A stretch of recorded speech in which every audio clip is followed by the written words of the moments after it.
അടുക്കളയിലത്തെ പണിയൊക്കെ കഴിഞ്ഞ് വായോ, നമുക്ക് പോയി കിടക്കാം. വാ വാട കണ്ണ, വാ ഓടി വാട കണ്ണ, ഓടി വാട, നമുക്ക് റൂമിൽ പോയി വാ പൊങ്ങാടാ.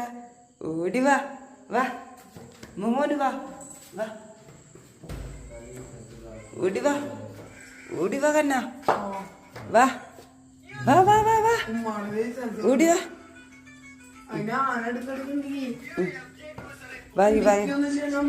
വാ വാ വാ, എവിടെ വാ കുഞ്ഞ, നീങ്ങിടുന്ന. അയ്യോ ശബ്ദല്ലേ അടുത്തേക്ക്. അവിടെ കിടന്നോ, കിടക്ക്. ആരെ കാട്ടി? കുഞ്ഞ കാട്ടിയാ? അവിടെ കിടക്ക്. ഉമ്മ കിടന്ന്, മോന് കിടന്നേ, മോന് കിടക്ക്. അമ്മയുടെ പൊന്നാട്ട്, ഇത് അമ്മയുടെ പൊന്നാട്ട.